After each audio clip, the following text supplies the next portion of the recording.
Part 2 of Ice Cube's interview with Tucker Carlson appeared on Twitter. You can also find it on YouTube and other places. It's out, and people are pissed off. They're even more pissed off than they were about the first part. I wonder why. See, people got in their minds that black people are owned by the Democratic Party, and if you talk to anybody outside the Democratic Party, that's a problem. It's further exacerbated by the fact that it was Tucker Carlson who has said a lot of incendiary things about black people, very big of this shit over the years. So I understand people's condemnation of Tucker, but you can't extend that to Ice Cube, because Ice Cube, in my opinion, didn't do much wrong here except not know exactly how far to go or not expand on certain topics I thought he missed opportunities on. But for the most part, for 90% of it, I feel that Cube stayed true to Cube as far as what he cares about and what he's saying is very consistent. The first question out the gate, Tucker Carlson's like, yo, Cube, why are you here? You go anywhere you want to go, but coming here, we know you're going to catch backlash. And Cube's like, yo, I can't go anywhere I want to go. I can't go on The View. I can't go on Oprah. There are a number of platforms that won't have me because ever since I did the contract with Black America, I've been getting a lot of heat. Cube's saying he's not a part of the go along, get along gang. And I know there are people out there that are saying, nah, Cube, man, you are rich, you're successful. Dog. Corporate media and the Democratic Party don't care about none of that. If you speak out of school, if you say things they don't like about certain topics, you are done.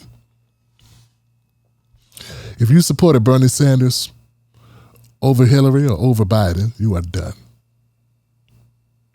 Period. And my case point would be, how many people have you seen on mainstream media that's not the right, not mainstream, which is corporate center? How many people have you seen on there who supported anybody other than Biden or Hillary Clinton? I'll wait. See, you don't see it. That's because they got canceled. Okay? They're canceled. Some of them are canceled before they even got started. They're denied entry.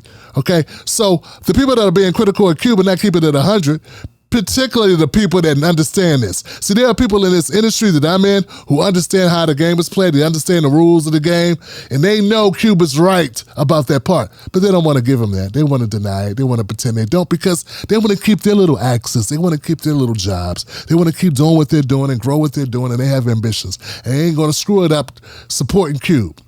I'm not defending Cube because I'm going to later on get into some parts I thought Cube could have did a better job on. I'm not defending them, but I'm not going to throw them under the bus because I want to get an opportunity with Democrats. We all know I ain't going to get that anyway. Back to my point. Ice Cube talked about the police. He could have been harder on the police. I wish he would have been harder on the police. Don't sit there across from Tucker and not bring up the fact that, nah, man, it ain't just about cops getting home at night. Them cops be abusing their power, period. There are cops that go out and they want to kick ass and beat the hell out of people and treat people horrible and kill people with impunity. That is not just cops wanting to get home in one piece. That's cops getting home in one piece but leaving you in pieces. And I wish Cube would have been harder on that topic. So I disagree with him there. Another part I thought Cube didn't get right, he could have did a better job, is when Tucker was talking about racism and saying we play racism up too much. Yes, we do. But that's only on the one-off racism. That's like, do we focus too much on the Karens? Yeah, we do. They're annoying and we want to stop them, so we shame them, but we take it too far. And one-on-one interactions with white people and black people and disagreements between Latinos and blacks or blacks and Asians and whites or whatever, all that type of stuff, we take that too far. The real problem is institutional racism that Cube did not bring up. That's what Cube should have been able to say back to Tucker. Hey, institutional racism, there's a rule. The rule is black people can't do better than 2% of any given category that's positive in America. Shout out to Sean Rochester and the 2% Black Tax book called Black Tax.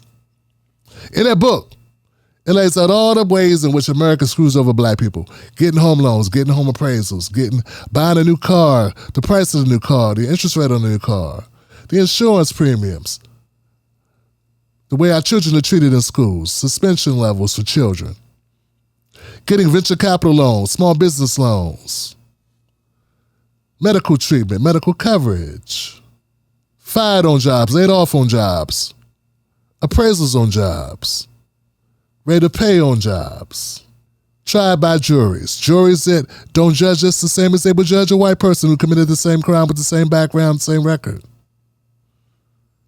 The list goes on and on and on and on and on and on and on and on and on and on. So these are all things that are structural. These are systemic. And that's what you should have hit Tucker with. But see, Q may not be a person prepared to have that conversation. Most people are not.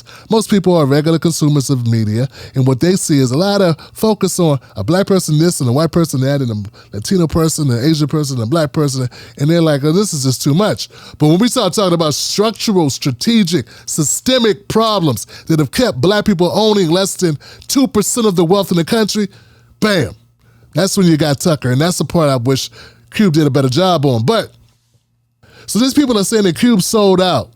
I don't know who they say he sold out because he didn't sell out black people. I don't see where he sold out black people. Where did he throw black people under the bus? What did he say? Black people are losing because black people are bad at being black. Black people don't try hard enough. Black people don't pull their pants up. Black people need to have a better culture. When did he say some shit like that? He didn't. See, there are people saying that Cube sold out, but they're talking about Democrats. Because he didn't support the Democratic Party. He ain't obligated to support no damn Democratic Party. Nobody is. If we've been doing such a great job of supporting the Democratic Party and it's been so beneficial, why do we only own 2% of the wealth in the country? And don't tell me it's because the president don't have no power. You really think the Democratic Party's been fighting everything it's had to give its strongest, most loyal base, black people, more than 2% of the wealth in the country? Do you really think they've been fighting tooth and nail? You really think Nancy Pelosi and Chuck Schumer and Joe Biden and Jim Clyburn and all the rest of them have been fighting with every inch of their souls, every inch of themselves, putting themselves in harm's way to fight for black people that actually have a future in this country? Do you really believe they were doing everything in their power, in their spirit, the essence of who they are, using every fiber of their being, every bit of their political capital to get black people more than 2%? Or do you think they just said, I tried? You even got AOC buckling up to Joe Biden. Everybody kissing Joe Biden's ass. What's that getting black people? What are we getting out of it? If all you're going to tell me is that we don't get Trump, that's what we get out of it, that ain't enough. So neither one of these parties have been solving the problem for black America. Forever. So that's all we're saying. And I don't think Q was saying you got to go vote Republican. Look, man, 2020 was the biggest turnout election in the last 60 years. And still, 35% of Americans did not vote. 4% of Americans can't vote because they've had their voting rights rescinded for whatever reason. So listen. You can't blame Ice Cube for the 35% of people, 35% of Americans that stay home. All right?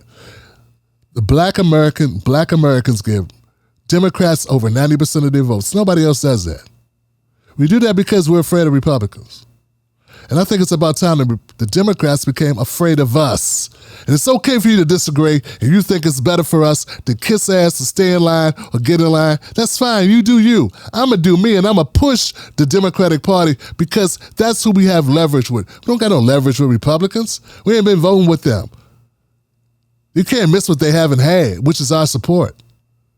But who have we been supporting? The Democrats. It's going to take some of us who are willing to buck the system, and that's what Cube is doing. And I'm not saying Cube is a saint, and I'm not saying I'm here to cape for Cube. But you stop caping for the Democrats. You stop caping for Joe Biden. You stop telling me the only way we're going to get something out of the Democrats is if we continue to beg them for something. Where's our hate crime bill? Where's our government business loans, small business loans for small independent businesses, not just minorities, because minorities includes white women who get the lion's share of anything that was under affirmative action anyway. Why aren't you upset about that? Why aren't you pushing back against that? Why aren't we fighting about that? Why aren't we vocal about that? Why aren't we serious about that? And see, there are people that know what I'm talking about. Not everybody knows what I'm talking about. But those that know what I'm talking about, but you're still going to criticize Ice Cube because you say he's the one selling out. I got to ask you, what the fuck are you doing? What are you doing? It sounds to me like you're the one selling out. And my last point is, stop comparing Ice Cube to Candace Owens and Jesse Lee Peterson and any other of these cooning ass conservatives. Ice Cube is not anti-black. Candace Owens is anti-black. Jesse Lee Peterson is anti-black. That sheriff with the big hat is anti-black.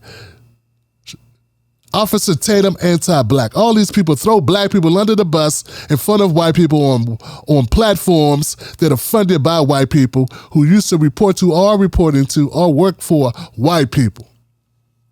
Conservative white people.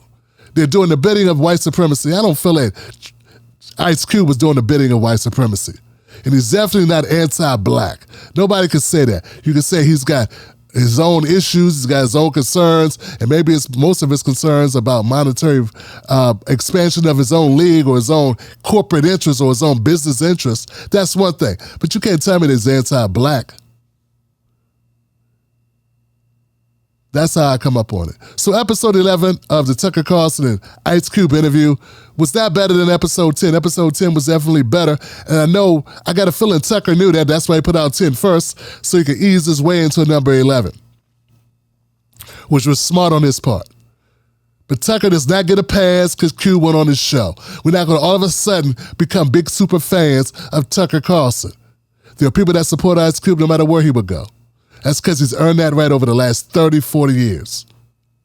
I'm Tim Black. Find my show, Tim Black's Black Table, on Sunday. We stream at 7 p.m., me and Mrs. Black. Support another black-owned business. Black Lives Matter, right? And for those people that are criticizing this shirt, rich lives have always mattered in America more than any other life. And I don't want to wear a White Lives Matter shirt, but a Rich Lives Matter shirt, I think it says I know what time it is.